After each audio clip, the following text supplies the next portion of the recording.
Aluva blind സ്കൂളിൽ നിന്നാണ് ഞങ്ങൾ കൂടുതലായിട്ടും ഇതിലേക്ക് വരുന്നത്. ആലുവ ബ്ലൈൻഡ് സ്കൂളിലാണ് 4ലും 5ലൊക്കെ പഠിക്കുമ്പോൾ അവിടുത്തെ ബോയ്സ് അവരുടെ കൂടെ 1-2 വട്ടം ഇങ്ങനെ ഫീൽഡ് ചെയ്യാനും ബാറ്റ് ചെയ്യാനൊക്കെ നിന്ന് കളിച്ച് പരിചയമുണ്ട്. എന്താ പറയാ, ആൺകുട്ടികളാണ് കൂടുതൽ ഈ ക്രിക്കറ്റ് കളിക്കുന്നത്, അങ്ങനെ ഒന്നും ഉണ്ടായിരുന്നില്ല? നിങ്ങൾക്ക് ഇൻട്രസ്റ്റഡ് ആയിരുന്നു? ആൺകുട്ടികൾ കളിക്കുമ്പോൾ ഞങ്ങൾക്ക് കൂടുതൽ ഇൻട്രസ്റ്റഡ് ആണെന്ന് തോന്നിയിട്ടുണ്ട്. അവരെ പോലെ കളിക്കണം, അവരുടെ കൂടെ കളിക്കണം എന്നൊക്കെ നല്ല ഇത് തോന്നിയായിരുന്നു. അതിനാണ് എനിക്ക് ക്രിക്കറ്റിനോട് ആഗ്രഹം തോന്നുന്നത്, ഇങ്ങനെ കളിക്കണം എന്നുള്ളത്. ഈ ടിവിയില് ക്രിക്കറ്റ് കണ്ടിട്ട് എനിക്ക് തോന്നുന്നു നിങ്ങളുടെ കാലത്ത് ധോണിയും കോഹ്ലിയൊക്കെ ആയിരുന്നു.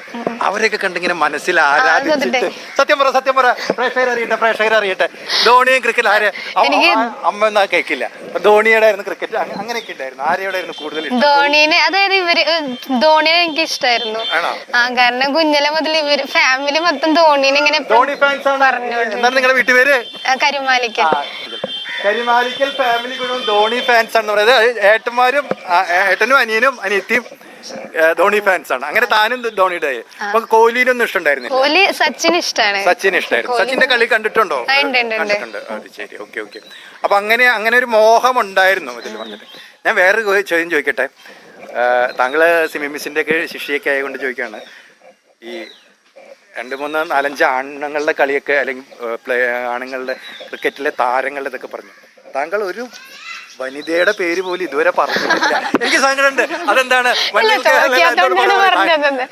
നിങ്ങളുടെ കളിക്കാരികളെ കുറിച്ച് ആരുടെങ്കിലും പേര് പറ.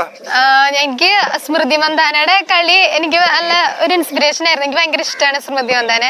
പക്ഷെ എനിക്ക് അതിനേക്കാളും കൂടുതൽ തോന്നിട്ട് ഞങ്ങൾക്ക് ഇപ്പൊ അധികം ഇതായിട്ടില്ലെങ്കിലും മിന്നുമണിനെ ഒരുപാട് ഇഷ്ടമാണ്. പിന്നെ ഞങ്ങളുടെ വുമൻസ് ക്രിക്കറ്റിന്റെ അംബാസിഡർ മിത്താല രാജന് ഇഷ്ടമാണ്. പക്ഷെ കൂടുതൽ ഇഷ്ടം മിന്നുമണി. കാരണം ഞങ്ങളെ പോലെ ഒരു ഉയർന്നു വന്നേക്കണ തൃശ്ശൂർ ജില്ലയില് താങ്കളെ പോലെ തന്നെ ക്രിക്കറ്റില്, വനിതാ ക്രിക്കറ്റില് വളരെയധികം സായുജ്യ ചേച്ചിനെ കേട്ടിട്ടില്ലേ? സായുജ്യ ചേച്ചി അത്താണിയില് പഠിച്ച എന്റെ സീനിയർ ആണ്. ഞാൻ അത്താണിയിൽ 1 വർഷം പഠിച്ചിട്ടുണ്ട് 3ാം ക്ലാസ്സിൽ. അപ്പൊ എന്റെ സീനിയർ ആയിരുന്നു സായി ചേച്ചി. ശരി. അപ്പൊ അവരെയൊക്കെ അറിയാം. വനിതാ ക്രിക്കറ്റും കാണാറുണ്ട്, വെറുതെ പറയുന്നതല്ല, കാണാറുണ്ട്. വനിതാ ക്രിക്കറ്റിനും പ്രോത്സാഹനം ഇപ്പം താങ്കളൊരു വാർത്ത അറിഞ്ഞിട്ടുണ്ടായിരിക്കണം. പുരുഷ ക്രിക്കറ്റർമാരെ പോലെ തന്നെ വനിതാ ക്രിക്കറ്റർമാർക്കും ഒരേ പ്രതിഫലം കൊടുത്തു തുടങ്ങി BCCI. അതെങ്ങനെ തോന്നുന്നു? അത് നേരത്തെ ചെയ്യേണ്ടതായിരുന്നു. കാരണം രണ്ടുപേരും കളിക്കുന്നത് സെയിം കളി തന്നെയാണ്. അപ്പോ അവരും അത് അർഹിക്കുന്നതാണ്. ഇപ്പൊ കൂടുതൽ ഇതായിട്ട് വരുന്നുണ്ട് വുമൻസ് ക്രിക്കറ്റ് അവരെ പോലെ തന്നെ. അപ്പൊ അവരും അത് അർഹിക്കുന്നതാണ്, നേരത്തെ കൊടുക്കേണ്ടതായിരുന്നു. പ്രിയപ്പെട്ടവര്, നമ്മുടെ സാന്ദ്രയും ഇനി ക്രിക്കറ്റിന് ഏൺ ചെയ്യാൻ പോവാണ്. ഇതുവരെ സാന്ദ്ര ഈ പ്രദേശത്ത് പൂക്കോടിനുള്ള ഉൾഗ്രാമത്തിൽ നിന്ന് ഒരുപാട് ദൂരെ പോയിട്ടാണ് പ്രാക്ടീസ് ഇതൊക്കെ ചെയ്യുന്നത്. ഞാൻ ഒരു കാര്യം കൂടി ചോദിക്കട്ടെ. അങ്ങനെയാണ് ക്രിക്കറ്റിന്റെ ഒരു ഇതിലേക്ക് വന്നത്. പിന്നെ +2 ശേഷമാണ് അറിഞ്ഞു വീണ്ടും വരുന്നത്. +2 ഞാൻ ഇവിടെ CJM HSS വരന്തരപ്പള്ളി പള്ളിക്കുന്നാണ് പഠിച്ചായിരുന്നത്. അപ്പൊ +2 കഴിഞ്ഞ ശേഷം ഡിഗ്രിക്ക് പ്രചോദയിൽ പഠിക്കുമ്പോഴാണ് ഞാൻ ക്രിക്കറ്റിലേക്ക് പിന്നെ വരുന്നത്. +2 കഴിഞ്ഞ ഒരു വെക്കേഷൻ പോൾ ചാക്കോ സാർ ഉണ്ടായിരുന്നു. പിന്നെ കുറച്ച് കഴിഞ്ഞപ്പോ പോയി. സാറിന് അധികം പരിചയപ്പെടാൻ പറ്റിയിട്ടില്ല. ടെലിവിഷൻ ടെലിവിഷൻ കാണുമ്പോൾ ഇവിടെ ചെറുതായിരുന്നു. ഞാൻ തൊട്ട് മുമ്പിൽ ചെന്നിരുന്ന് കണ്ടാലേ അറിയുള്ളൂ. എന്നാലും ഇപ്പൊ ആൾക്കാരൊക്കെ അങ്ങനെ കറക്റ്റ് ആയിട്ട് തൊട്ടടുത്തിരുന്നാലാണ് മനസ്സിലാവുള്ളൂ. ആരാണ് കളിക്കുന്നതെന്നൊക്കെ മനസ്സിലാക്കാൻ അത് തൊട്ടടുത്തിരിക്കുമ്പോ എന്നാലും ബുദ്ധിമുട്ടാണ്. എന്നാലും എന്താ പറയാ, അവസാന ഓവറിലെ സ്പിരിറ്റ് അതൊക്കെ ശരിക്കും തുള്ളിച്ചാടൊക്കെ ചെയ്യും. ജയിക്കുമ്പോഴും അങ്ങനെ പല കളികളൊക്കെ കണ്ടിട്ടുണ്ടോ? അപ്പൊ നിങ്ങള് വീട്ടിലെല്ലാവരും ഇപ്പം അപ്പൻ ഡേവിസ് ചേട്ടനും അമ്മയുടെ പേരെന്താണ്? അമ്മ ഷാലി ചേച്ചിയും 2 ചേട്ടന്മാരും ഇരുന്നിട്ടാണ് കാണാറ്. അതെ, എല്ലാവരും ഒരുമിച്ചിരുന്ന കാണാറ്. സമൂഹത്തില് പ്രത്യേകിച്ച് കേരളത്തില് സ്ത്രീകൾക്ക് സ്പോർട്സ് വിഭാഗത്തിൽ അത്ര ഉയർന്നു വരാനുള്ള ഒരു സപ്പോർട്ട് ഇല്ല. ഏതെങ്കിലും ഒരു സ്ത്രീ അങ്ങനെ വരാണെങ്കിൽ അതിന് വേറെ അർത്ഥമൊക്കെയാണ് കൊടുക്കാറ് ഇങ്ങനെ. പക്ഷെ ഇന്ന് അതൊന്നും മൈൻഡ് ചെയ്യാതെ നിരവധി പേര് ഉയരങ്ങളിലേക്ക് സ്പോർട്സിൽ ഉയർന്നു വരുന്നുണ്ട്, ഒരുപാട് പേര്. അതുപോലെ ഇനിയും ഉയർന്നു ഞാൻ ചോദിക്കുമ്പോൾ ആദ്യത്തെ ഇപ്പം കേരള ടീമിന്റെ ക്യാപ്റ്റൻ കൂടിയാണ് കേട്ടോ സാന്ദ്ര.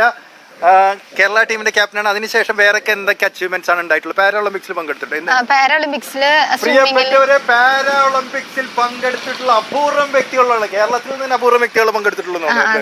എങ്ങനെയായിരുന്നു അതിന്റെ ഒരു അനുഭവങ്ങളൊന്ന് പ്രേക്ഷകരോട് പറയാമോ?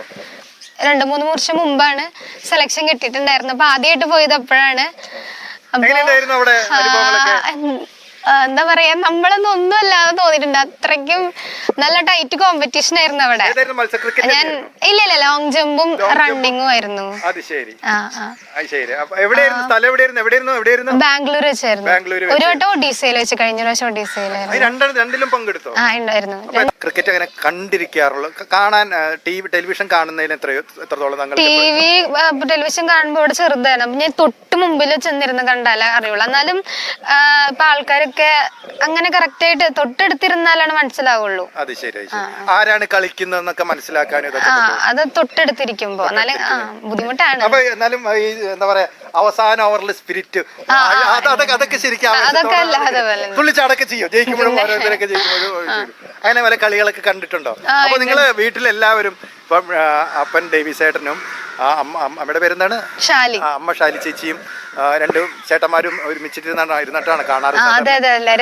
പാരാഒളിമ്പിക്സിൽ പങ്കെടുത്തിട്ടുള്ള അപൂർവം വ്യക്തികളുള്ള, കേരളത്തിൽ നിന്ന് അപൂർവം വ്യക്തികൾ പങ്കെടുത്തിട്ടുള്ളൂ. എങ്ങനെയായിരുന്നു അതിന്റെ ഒരു അനുഭവങ്ങളൊന്ന് പ്രേക്ഷകരോട് പറയാമോ? ഞാൻ ആദ്യമായിട്ട് പോകുന്നത് ഇവിടെ സ്റ്റേറ്റിൽ പങ്കെടുക്കാറുണ്ട്. പിന്നെ എനിക്ക് നാഷണലിലേക്ക് ഇപ്പൊ 2-3 വർഷം മുമ്പാണ് സെലക്ഷൻ കിട്ടിയിട്ടുണ്ടായിരുന്നു. അപ്പൊ ആദ്യമായിട്ട് പോയത് അപ്പോഴാണ്. എന്താ പറയാ, നമ്മളൊന്നും ഒന്നും അല്ലാതെ തോന്നിയിട്ടുണ്ട്. അത്രയ്ക്കും നല്ല ടൈറ്റ് കോമ്പറ്റീഷൻ ആയിരുന്നു അവിടെ. ഞാൻ ഇല്ല ലോങ് ജമ്പും റണ്ണിങ്ങും ആയിരുന്നു. ബാംഗ്ലൂർ വെച്ചായിരുന്നു. ഒരു വട്ടം ഒഡീസയിൽ വെച്ച്, കഴിഞ്ഞ പ്രാവശ്യം ഒഡീസയിലായിരുന്നു. ഉണ്ടായിരുന്നു. ലോങ് ജമ്പിലും പങ്കെടുത്തു. പിന്നെ എന്തിലാണ് പങ്കെടുത്തത്? റണ്ണിങ്. എത്ര മീറ്റർ 100 മീറ്ററും 200 മീറ്ററും. ഗ്ലാമർ ഇനങ്ങളിൽ തന്നെയാണ് പങ്കെടുത്തത്. ഓക്കെ. എങ്ങനെയാണ് അനുഭവങ്ങളൊന്ന് പറയൂ, മറ്റുള്ള രാജ്യങ്ങളിലെ ആൾക്കാരെ കാണുന്നതും അതൊക്കെ പറയൂ. എനിക്ക് അവിടെ ചെന്നപ്പോ കുറച്ച് പേര്, ഞാൻ ക്രിക്കറ്റില് കളിക്കാൻ പോയ കാരണം കുറച്ച് കർണാടക ടീമിലുള്ളവരൊക്കെ കുറച്ച് പേരും പരിചയം ഉണ്ടായിരുന്നു. അവരൊക്കെ വന്നപ്പോ സംസാരിച്ചായിരുന്നു അങ്ങനെ. പിന്നെ അതേപോലെ തന്നെ ഇംഗ്ലീഷ് ലിറ്ററേച്ചർ എടുത്ത കാരണം അങ്ങനെയല്ല, അവര് കൂടുതൽ ഹിന്ദി അങ്ങനെയൊക്കെ. ഇല്ല എനിക്കറിയില്ല. ഇനി പഠിക്കണം. ഇപ്പൊ അവിടെ ചെല്ലുമ്പോ എല്ലാവരും ഹിന്ദിയാണ് കൂടുതലും.